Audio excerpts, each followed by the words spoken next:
Hello, fitness or health coach. It's Deborah Atkinson.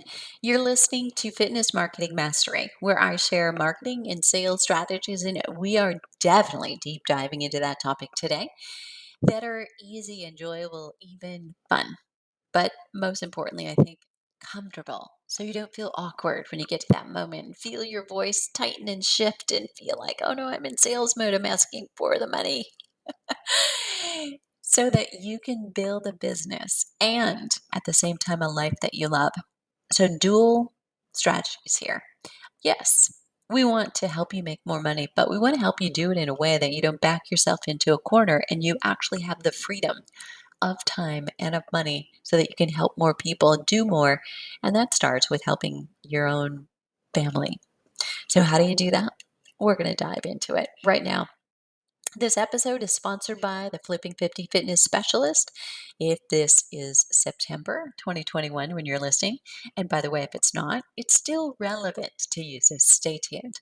But there's a very special opportunity right now with our Flipping 50 Fitness Specialist, and you can learn more about that at flipping50.com/specialist.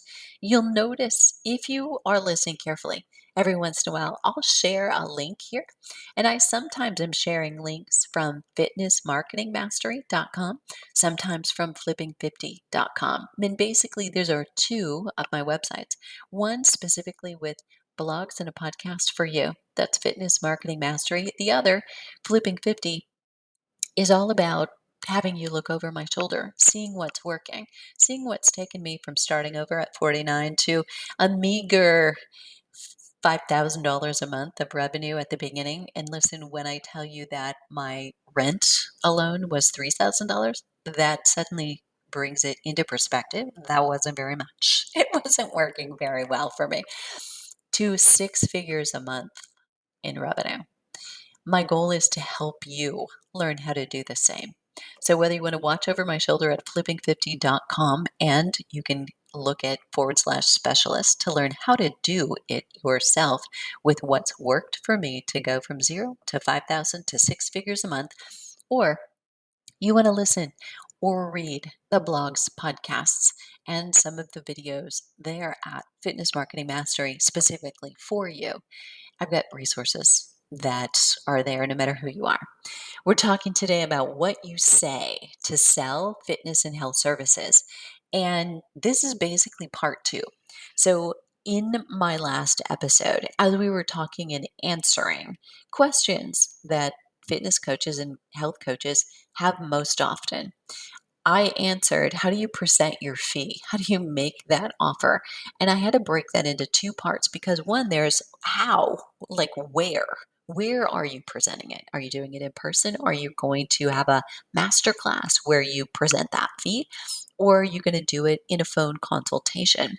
And if not, use somebody else. But if it's your business, you better be training them and know how well do they convert, right? But here, I'm going to give you a little bit more on three things to say to sell health and fitness services. And if you're listening carefully, you will realize I'm giving you a lot more than three. So, whether you sell fitness and health services by masterclass, by phone, or in person, all of these tips will help you get there.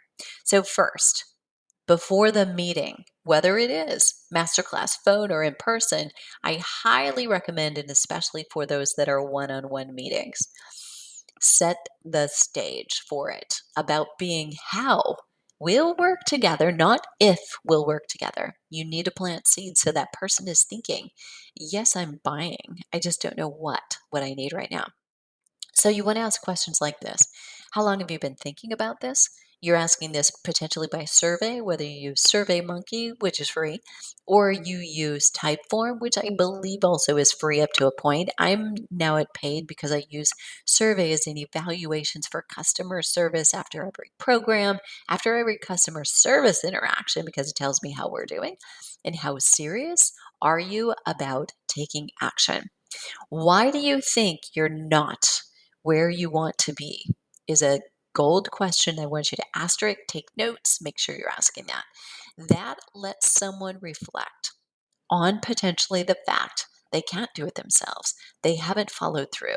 whether they need you for the program to know what to do, or they need you for the accountability, or most likely both. But in a lot of cases, people actually need personal training for both reasons, and the accountability is a bigger. But I will also tell you this, if you're working with women in midlife, as I am at flipping 50, they think they know. They will say, I know what to do, I just need somebody to help me doing it. And they don't know what is the right thing to do anymore because they're following advice they learned when they were 20 or they were 30. And they no longer have the hormones, body composition, or metabolism that they did then because of life circumstances, their lifestyle habits, and somewhat because of hormones. So you've got to know both. And I just gave you a mouthful there for your marketing leveraging. You ask something like, which of Deborah's, of course, you're inserting your own name, which of Deborah's products or services make the most sense to you? Which are you looking at? So what you're doing there is planting the seeds that they should have looked at them before they got there. Twofold, you want them to have looked at the price and to know that you're talking to a qualified customer who may cancel their appointment if they realize, oh my gosh, you're $5,000 for your private coaching. I can't afford that. That's okay. Make them go away. You don't want to give away 20 minutes of your time if they can't afford it.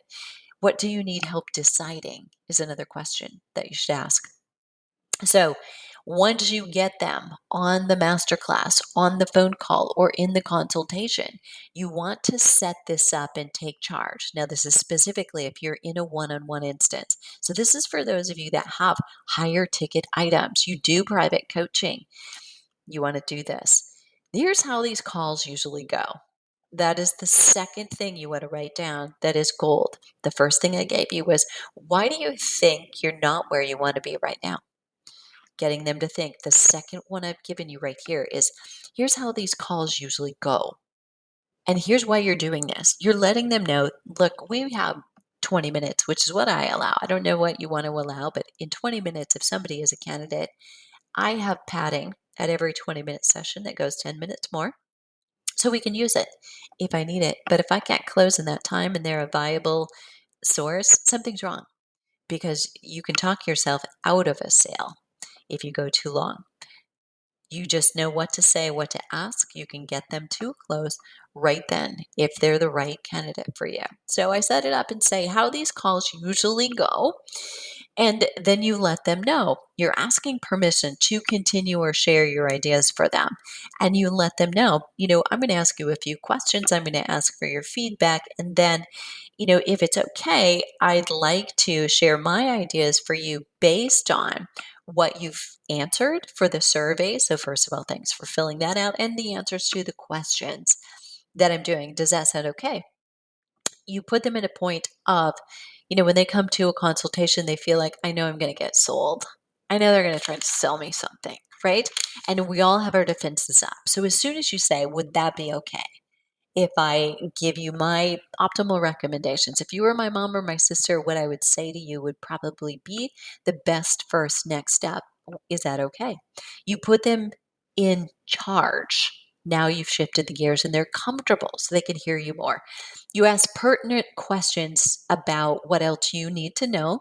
You listen and ask follow up questions. And I know I'm probably preaching to the choir, and this sounds like, well, duh, of course. But often we don't. Like, we're prepared to talk and talk and talk. Let them talk. Let them talk themselves into it. What made you book this appointment? What is it about what you're doing that isn't working? What tells you it's not working? Reinforce the fact they need you, right? State your recommendations and then ask, am I explaining that clearly? And here's the reason why I've replaced that with what I used to often have trainers ask is, does that make sense? Because if you ask, does that make sense? It makes them feel dumb if they say no. So they may say yes, even if it doesn't make sense. They're not clearly understanding. But if you ask, am I explaining that clearly? You put it all on you. And they can easily say, could you explain it again? Or could you explain it as something different? What they're doing is tutoring you, right? It doesn't feel like they've made it an admission of I'm stupid and I don't get it, which is otherwise what they might feel. Make it about you, not them if they don't understand it. And you can then have the opportunity to explain again more clearly and gain an understanding of how they learn. So it may be that you're using words that would appeal to a visual learner, and you're saying, see what I mean and what this is going to look like. And that won't work for somebody who's an auditory learner. So what you want to say is, and so, what you'll hear me tell you when we get to that point is this: that even might change it. So, you can try your strategy. What do you want to help, or what do you want help creating and following through on that plan? What kind of a plan do you want help creating, and how do you want help following through on that plan? That's a great question to ask so that they know exactly what it is they want from you, and you know how to then prepare and give your offer. Would you like that help to come from me? So after you've asked them, what kind of a plan would you like and how do you want your accountability to come? You've asked them to tell you exactly what they want, right? So you can deliver it. And then ask, do you want help creating that plan and following through with it? And if they say, yes, I do need some help, then you say, would you like that help to come from me? And you're following that up maybe with a, here's why. What I want you to tell me is that you've been very comfortable on this phone call or in this session, and it feels like you could relate to me. I'd be somebody who you respect, you feel that could lead you and will not lead you astray, da da da. So you're backing that up with, here's what I want you to make that decision based on important pieces that they know, that you're aware they're making a decision not just on doing it, but on you. You want to say, I work with people in two ways, and I do private coaching, for instance, and I have a group coaching program. So, whatever your two ways are, and if you don't have two ways, figure it out, because two ways, not three, not four, not five. Not, we have 10 different group training programs that also might be best for you. Let's narrow it down. Do you need taste? Still, 10 is overwhelming.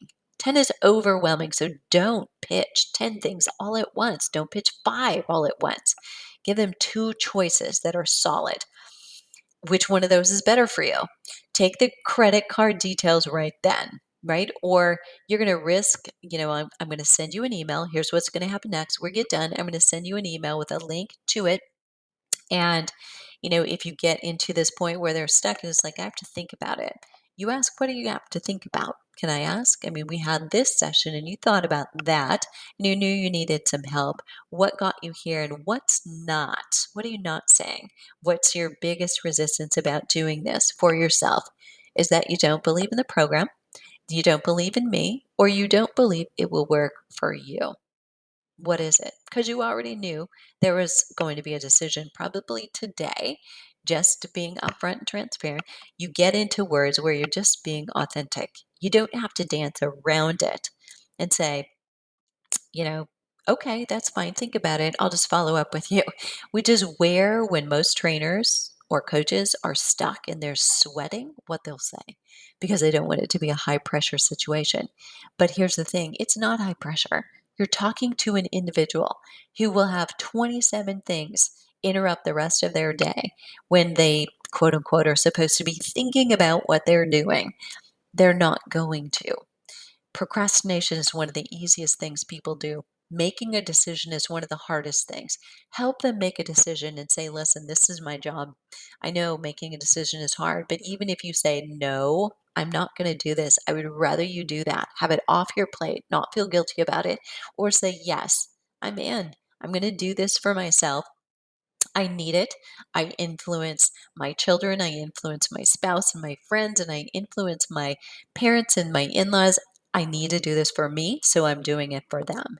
I don't care which one it is. And you can say all of that. It's yours. All right. What if they want to know if there's another option? Because maybe those two options either didn't appeal to them or they can't afford it. You ask why and ask if it's price. Let's look at what parts of the program aren't important to you that we can remove from the service to make it make more sense for you. So you ask them, if money was no object, which of these would be your choice? Are you more of an individual? You want the one on one custom, or you prefer a group environment? And ask that question. And then go on to say, listen, let's look at what parts of it we could take out so you could just still make this work for you. That can create a fear of missing out. Like FOMO is real. Nobody wants less of the service. And if what they want is all the service and to pay less, you don't do that ever. So when you paint it like that you're not going to give them a discount, you can't make the whole service cheaper, they often will find the money. Or literally, you can cut out your time. Say it's still a 90-day program, but instead of talking to them every week twice, you could talk every week just once.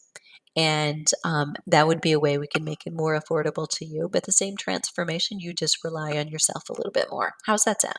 Right? So, more important, what are you doing to get people into your funnel? So, none of this, none of what I've just said, if you can't sell people because you don't have enough traffic, you can't get them into your consultations, your master classes, or your phone calls because you don't have enough traffic out there. What are you doing to get them there?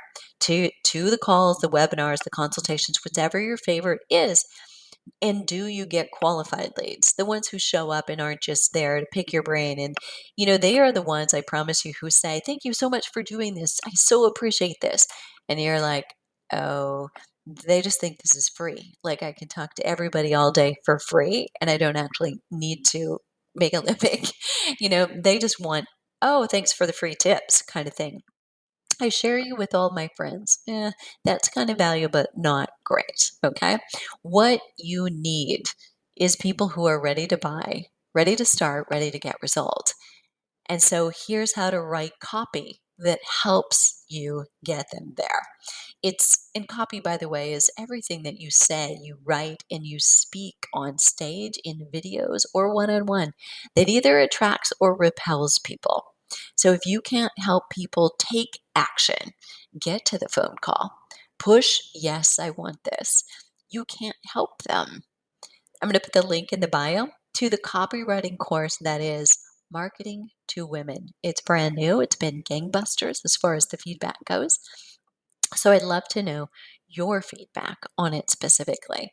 And if you've got questions or comments about whether this was valuable, giving you confidence when you get in that one on one situation, I'd love for you to put those. And that'll be below the show notes at fitnessmarketingmastery.com/three things.